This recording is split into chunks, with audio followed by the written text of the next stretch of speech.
sing, children of the world. Come together and hear the call. Sing, children of the world. Islam will unite us all. Subhanallah walhamdulillah wallahu akbar. Subhanallah walhamdulillah wallahu akbar. Assalamu alaikum wa rahmatullahi wa barakatuh. Welcome viewers to another episode on Huda of Our Schools What is Missing. Welcome to you all. We've been discussing over this series many different aspects of the deficiencies, what is missing in our schools today and the modern school system. And we've talked about various different aspects of this. But today we're going to be focusing on the rights of the individuals concerned in the school system, perhaps particular reference to the students. With me in the studio is Dr. Mamdouh, as per usual in this series. Assalamu alaikum wa rahmatullahi wa barakatuh. Welcome. And we are going to extend, obviously, the dialogue on this very subject. Now, talking about the rights of individuals, we've talked about the balance of knowledge and skills. We've talked also about the original nature and preserving the original nature of the students and the human beings, so important, particularly as we have it in Islam. But the question comes, are we really addressing the needs of the students in our school system? This is a good question, but I'd like to link it with also one of the topics that we talked about is the perfection. Part of the perfection that we mentioned is that we give every student the rights that he deserves. And why is that? Because there are some individual differences. Some students are high achievers, some are low achievers, some are visuals. Students are of different learning styles. Teachers are of different teaching styles. Students have different talents and different hobbies and different things. So if we address students as a whole, as one person, as an average, this is a very scary part, and this is considered one form of injustice, because we do not address the needs of that particular student. In other words, we don't give him his opportunities to develop himself at his own pace, and he needs some help to catch up with others. Sometimes he needs some help because he has some qualities that may qualify him to be on the top of the educational system, to be a leader, to be prepared as a leader. So the schools, most of the schools do not pay attention to this. Well, it seems to me a very difficult and challenging prospect that schools are faced with. I mean, to deal with such a range of abilities, needs, hobbies, interests. Can a school really be expected to deal with such a wide variety? Yes, we have a lot of schools also who have done that. Of course, you do this, first of all, when you have the educational background, when you have the knowledge about the importance of this topic, when you are convinced that the students are of different abilities, and when you address the average student, that means that you are depriving the advanced students from his opportunities to be a leader, because he goes with a different ability, with a different speed than the other students. So you are preventing him from using his potentials or her potentials. Okay, so then we come to the question then, how exactly can this be done? Of course, this can be done easily by training the teachers to differentiate their teaching. So when they are dealing with teaching a class and teaching a class, they have to prepare different tasks and to give each task to a group of students who, according to their own level of learning, if they are low achievers, so they need to give them a task that's a little bit lower in its level than the average class. And with the advanced students, they can give them a different task. And this is very simple. For example, this appears when you make question to evaluate the students, or you give them some problems to solve in the class. You give them, for example, let's say 9 questions or 10 questions. You give the first 3 questions is for the low students. All students are supposed to answer the questions, right? But you as a teacher, you would know that you would correct those students because you know that they are weak, right? So you would correct them out of 3 questions. The average students, you expect him to answer 3 plus the other 3, which is, this is the medium. So you expect the number of students in the class to answer that. And you know that only 3 or 4 students in your class who are outstanding students, you expect them to answer these difficult problems that come at the end. Okay. So this is called differentiation. You differentiate between the students that you have in class. Okay, so I see we've got some fairly interesting issues in that. I mean, firstly, you've got to have the identification, absolutely, the ability to see, diagnose that. So this takes some sort of level of teacher skill. Yes, absolutely. And this perhaps might take time to build in. Yes, everything takes time, and you need to train teachers. This is called assessment. When we make assessment for our students, first of all, this is a very important issue that we may handle separately. But when we make the assessment for the students, most people make assessments according to the textbook. In other words, they ask questions that are not related to standards. When I talk about standards, that a student by the end of year such and such, he or she would be able to do this and this and this and this and this. If these standards are set there, they are clear for every teacher, they are clear for every student. Even some schools, we have seen some good examples, best practices, that in every classroom, the sets of standards are there written on the wall. And the teacher, from time to time, he or she reviews these standards with the students and would ask the students, where are we in terms of measuring ourselves against these standards? So the students are aware that there are some standards that they need to reach there. And the students themselves, when they evaluate, they say, okay, let's say that this exercise or this passage or this task does not serve these standards. They are away from that. They may guide the teacher himself or herself to exclude this exercise and to replace it by another thing that would help the students reach these standards by the end of such and such. If we have these standards are clear, the exams should measure these standards. So the questions in the exams should be made and designed in order to measure whether the students achieve these standards or reach these standards or not. Okay, so what about in the case it sounds a little bit complicated. However, by training, the teachers can do that. They need some training, they need some orientation, and the examples are given to them, and in this way they can apply that. Yeah, I think it's fairly clear that, it's certainly some of the remedies you're suggesting are actually applied school-wide, and they're not just one, for example, training teachers. It's not just a solution like that, it's perhaps a holistic solution to the problem, right, because each piece seems to interact and be dependent to some extent on the other. Yeah. Teachers need to know their tasks, need to know that those students have rights.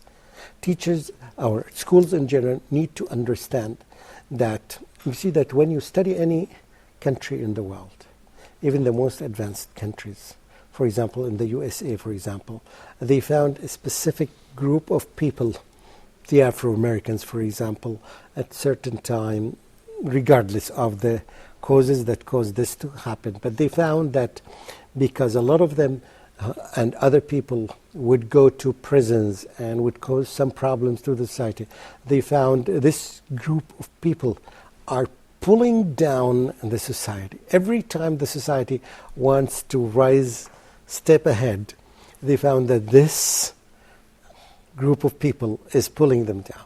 This is the same way how we can see any class. Any classroom, if you have some weak students and they are not coping with the average, they are pulling down this class.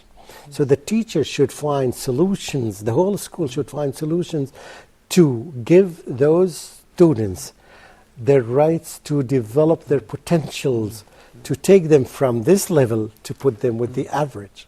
And part of that is staggering the work according to the level. Exactly. That's what. So, what about effects of this staggering the work? Perhaps if you've got students that are really going far ahead, and the teacher is staggering the work, but how might someone who's not an achiever or is not really going forward? How can we deal with that person who perhaps isn't quite as competent as the next man? Yeah, definitely. When the curriculum is designed in that way, that has lots of options and lots of flexibilities, so that a teacher would select, when I give an assignment to students, I would give those particular students, this group of students who fit in that level, I would give them some tasks and some problems that are on their level. What we mean by that is not what they know. Usually the teaching to let people learn, to give them something one step ahead of their level. Not 2 steps or 3 steps, because they cannot do it. They need only 1 step, right? So you give them the tasks and the problems and the exercises that would help them. Yes, when they understand this, they can easily make the transition from this level to that level. Okay, so I guess we can separate them out into different groups and perhaps group them and at give the same them level. different tasks. There's another solution, many other solutions that you give them extra lessons. So by adding to them extra lessons, and the school has to design its schedule or timetable in a way that there may be, for example, 1 hour per week that's flexible. Each group of students would go to a specific class because they have problems with this particular subject. And they are low achievers, for example, in Arabic, or low achievers in math, or low achievers in science. So they would take an extra period in this specific. So when you add these periods together, if the class is well designed, so it will help them after some time to be integrated again back to the classrooms that they were in. So there are many solutions for that. Okay. But first, let's spread the culture of students' need should be addressed by the school. Okay, I'm going to stop you there. We're going to go for a short break. Stay with us. We'll be back soon.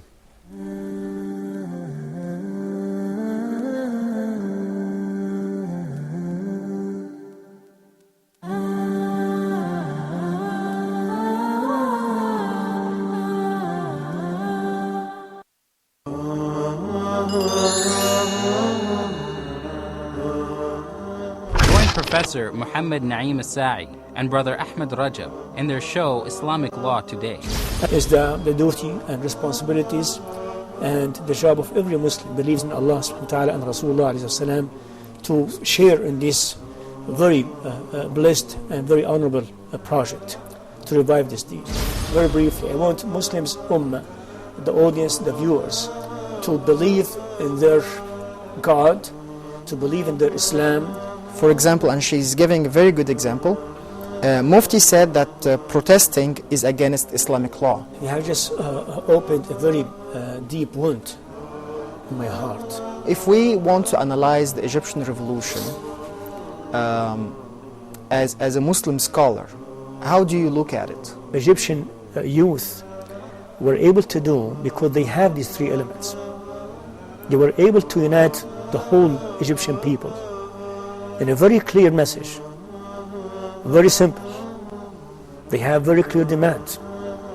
They want democracy, they want freedom, they want justice.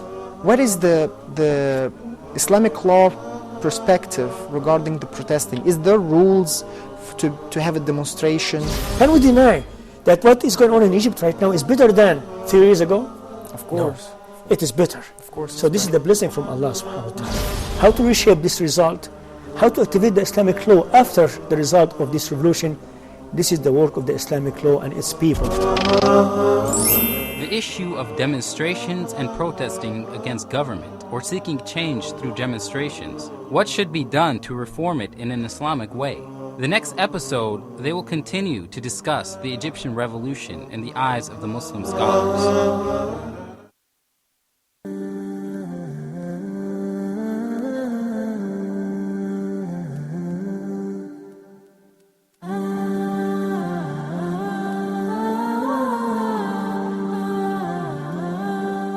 Assalamu alaikum wa rahmatullahi wa barakatuh. Welcome back, viewers, from our short break. Before the break, we were discussing with Dr. Mamdouh the progress of achievement and giving the rights to individuals, but particularly with all the different levels and different personalities that we're faced with being human beings. We talked a little bit, Dr. Mamdouh, about the low achievers. Let's talk a little bit about the high achievers, because I think the worry amongst our communities and many communities of the world is developing the leaders of the future. What can we do to make sure that those people are given their rights, their rights to excel and to really develop beyond their and fulfill their potential? What can we do here? We talked about the diagnostic tests in the beginning of every school year. These diagnostic tests, if they are clearly and specifically designed and made, they will help every school to diagnose the strength and the weakness in every subject for every student. And by this we can know that those students are good at these issues, and the grades that they take, or the marks that they get, or the achievement they do is different from the others. So in the first, we need to identify Absolutely, who we need these to people identify are them. going to be. Yeah, as we said, identify now, different if we levels. know that, we need to exert. You remember that we said that there's an extra hour given to the low attainers in another subject, or one subject. At the same time, while those students are taking this, right, those other students who are high achievers are taking something else, are taking something higher than their level, are taking something that would use or utilize their potentials or motivate them to use every quality they have. I think that's a very important point, because Yes. I think a lot of us, a lot of people who are in the teaching community always tend to give the extra lesson to the weak candidate without thinking about looking at those ones. the strong candidate. So I think that's This learning point. is why we see that these countries usually are not advanced, because they don't have leaders. They don't have people who are above the others to lead them. We need to create an environment that would help us prepare those leaders. And this is at every level, even at the KG level. Even in your home, you can do that. You know that this child is better than the other child in some aspects. So develop this, focus on this. A child is a good reader than the other. He reads, for example, one story per week. So motivate him to make it 2 per week. Motivate it to be 3 per week, and so on and so, because he's good in reading. Another student would be advanced in other qualities. So you need to use these potentials as early as possible. And good trained teachers can do this. So are we talking about goal setting here? Is that what we're talking about? We do have goal settings, but even though some students, they can reach these goals in shorter time than others. So sometimes you would find those students, they finish the task in the classroom together. All the students finish. Those advanced students would finish them in less time, and they sit just relaxing. So this time is a lost time for them. We need to utilize this time for them. That's why if they have difficult tasks, they would not finish earlier. Even if they finish earlier, the teacher can give them extra work, extra tasks, extra exercise to do that, which should be more difficult and more challenging than the average tasks that are given to everyone. Yeah, definitely. So task extension is very important, Yes. particularly for the parents as well, because The parents should benefit from this. As you mentioned, they will these keep them examples. working. keep them working. Keep them busy. Teachers, this is part of their job. The teachers are helping them. We are working together to produce leaders. Let's just touch on the rights given to teachers in schools. I mean, many teachers are under a lot of pressure, be it in the West or other countries. They're under a lot of pressure to deliver. How much are the schools able to fulfill the rights, and how much should they fulfill and help and give the support to these teachers? This is the difference between a good school and a non-good school, I would say that. The good school knows that if they train the teachers, if they give the teachers more freedom, if they train the teachers to do right assessment of the students so that they can diagnose the weaknesses and the strong points of their students, they need to be supported by the schools, and the support would be represented in having them being part of designing the curriculum. So that's a group kind of exercise of course, for the same. The curriculum should be taught by even if you have some textbooks. These textbooks are considered the basic things that to be used. But the teacher has the right to select other exercises from this book or that book, or has to make some activities, other activities that would really benefit the students. Yeah, I think that's an important point, because I think now a lot of teachers have to develop this curriculum themselves. But yet if you did it in a group, the benefits to that, to the whole group as a whole, is advantageous. No doubt, two heads are better than one. Okay. Yeah, there's simple logic in every culture in the world. So that's why it's a group work. It is our responsibility. When we do it together, I benefit from your experience, you benefit from her experience or my experience, and all these experiences are put together to produce something good, especially if this is done under good training. We need to be trained to do that. And I guess this comes back to best practice, spreading best practice. But what about, for example, occasionally teachers can be a little bit selfish in they've got some good stuff, they want to use it, they want to get paid, they want to be shown to be doing the best job. There's a bit of competition in there. How does that reconcile with the group idea of developing a curriculum together?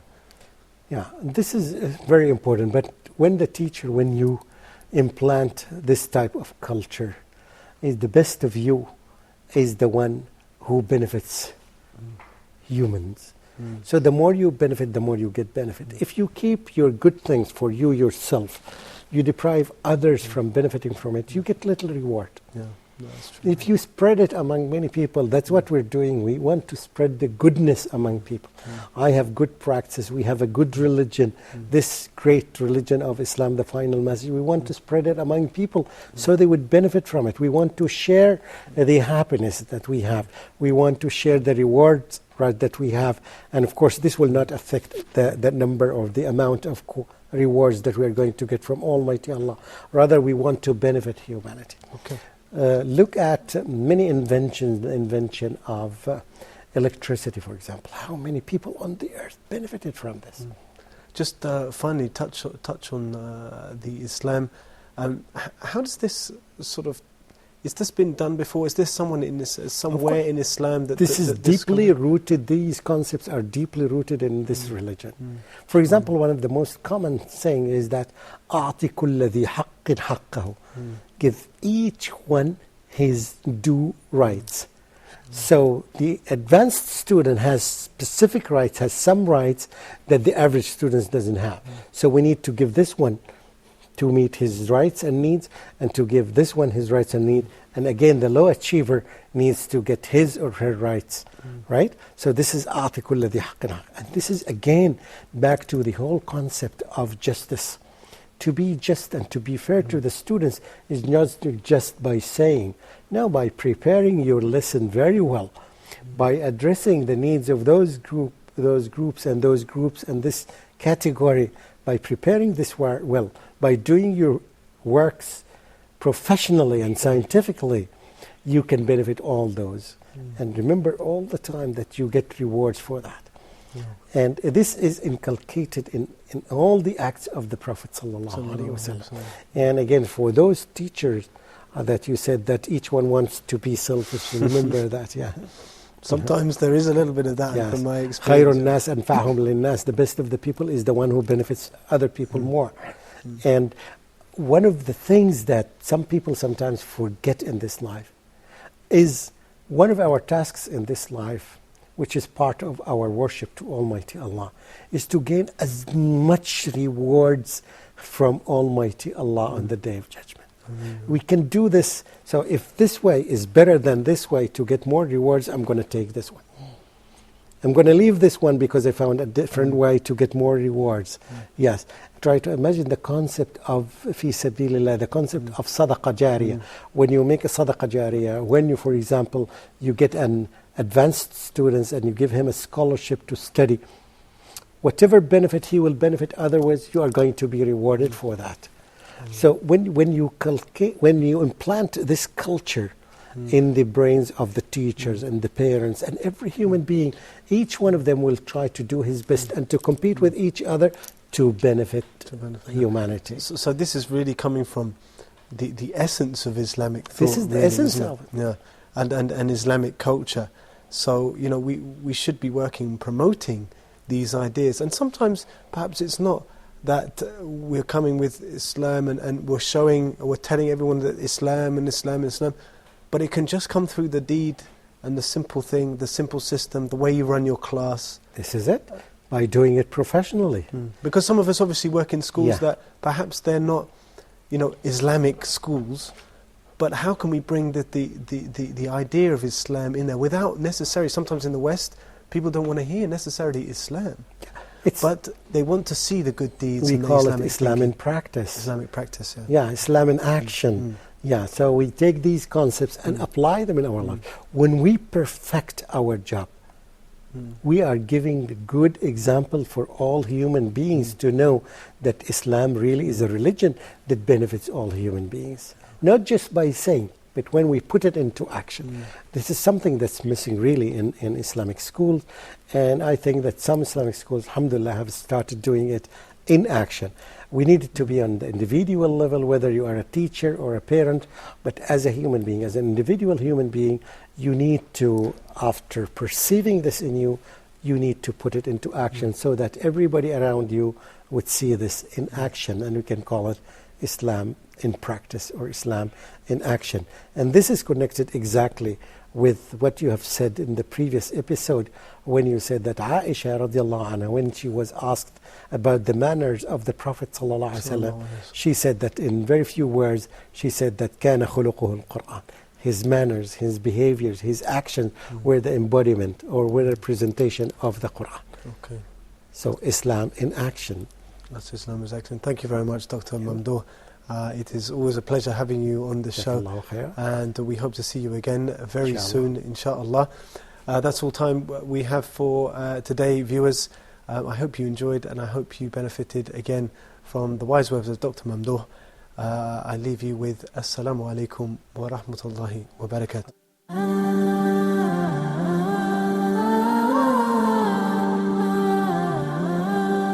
Oh, sing, children of the world, come together and hear the call. Sing, children of the world, Islam will unite us all. Sing, children of the world, come together and hear the call. Sing, children of the world, Islam will unite us all. Subhanallah walhamdulillah wallah